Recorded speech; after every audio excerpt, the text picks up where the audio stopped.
Hello, and welcome back to the Going Off Track podcast. I am Kathryn, and welcome back to episode 4 of our Spring Break Sprint series, where today I'm going to be ranking some of the most interesting corner turn names that I have encountered so far on the F1 calendar. And in case you've missed it and you don't know what I'm doing, and you're coming in the middle, or the early middle, the first episode in the series, it introduces what we're going on here. But long story short, I am diving into old F1 lore from before I became a fan in 2021, and I'm helping educate other Drive to Survive era F1 fans about the sport. Yesterday, I covered the 3 drivers who won on their F1 debut, which, yes, is technically 2 drivers and 1 technicality, but we love technicalities here on the Going Off Track podcast. Don't forget to like and subscribe so you don't miss a video in this Spring Break Sprint series and all season long, where I will continue to inflict my motorsport opinions upon the greater population. And if you're listening to this on your preferred podcast platform, don't forget to leave us a 5-star review so that more people can hear my opinions and thoughts about motorsport. Now, circuits sometimes name their corners normal names like turn 1 and turn 2 and turn 3 and turn 4. I could keep going, but I will not. But sometimes they give them actual names, and those names are interesting and have some lore and history. And there were a few, obviously, that popped up during the Japanese Grand Prix that I had noticed for years, but not until doing this series did I think that I was going to look any closer at them. But I picked out a number of names, and I didn't necessarily rank them, but I have given them some superlatives because some of them are interesting. So for the corner name that I am labeling, oof, that's morbid, it's got to go to the Ascari chicane at Monza, which is turns 8 through 10 at Monza. And obviously we know that Alberto Ascari, if you don't know, Alberto Ascari is a former F1 driver. The Ascari chicane is named for the exact place on the Monza track where Ascari died back in 1955. And this, of course, was a week after he crashed literally into the Monaco harbor at the Monaco GP. So then I learned about that. I was like, oh, wow, that's kind of morbid. Because like, not only is the Ascari chicane like obviously named for a legendary racer, but it's a corner that we talk about at Monza all the time. So I thought that was interesting. Let's call it interesting.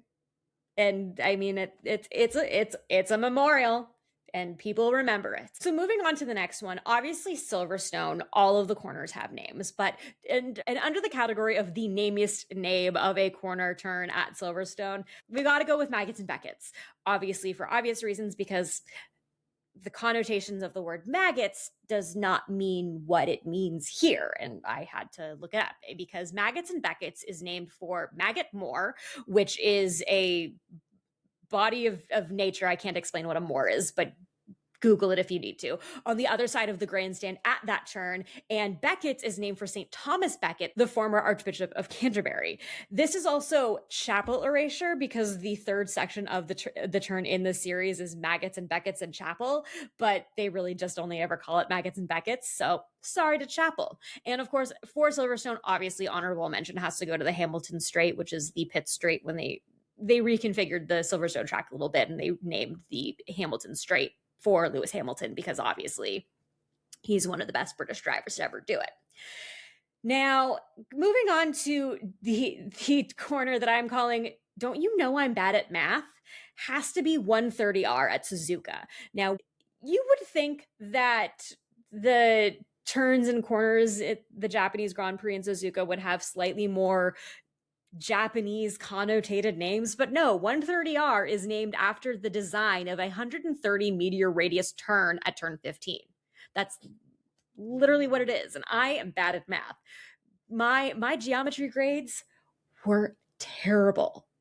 I don't even remember most of my geometry. That's how bad it was. I'm having traumatic war flashbacks.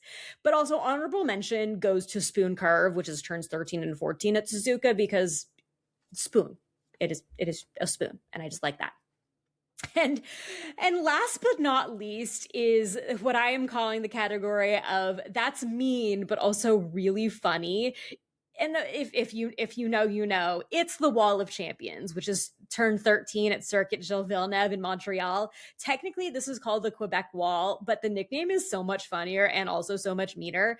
And the wall, the turn, got that name in 1999 when Damon Hill, Michael Schumacher, and Jacques Villeneuve all crashed into the wall in the same race. And they were not the last champions to have also hit the Wall of Champions. It is, I think it must be like some sort of like rite of passage to be world champion and also crash at that one specific place on track. But when I saw that, I was just like, oh, that's funny, but that's also like a little mean. Like, it's the Wall of Champions because that's the wall that champions drive into the most in Montreal.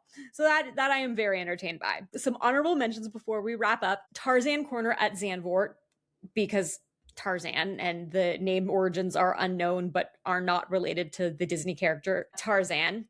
Rascasse at Monaco, which is named for a venomous spiny fish, and there's also a fish restaurant at that corner. Swimming pool chicane also at Monaco, because there's literally a swimming pool right there. So like they named it well. Then we've got Miss Hit Miss at the Nürburgring, which has not been an F1 track for a while, but is a they've got some funny names, and of course there's an absurd amount of corners on the track because it's one of the longest tracks in the world.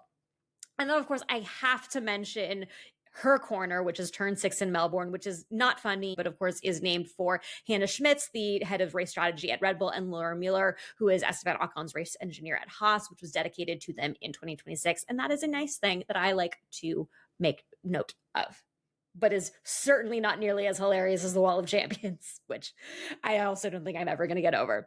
So those are some of the most interesting track names that I've run into. What is your favorite, most interesting track name? Mine, clearly, Wall of Champions. We're not getting over it. But anyway, coming up next, we are going to be talking about family members who have driven an F1, because F is for family and F is for familial trauma, among other things.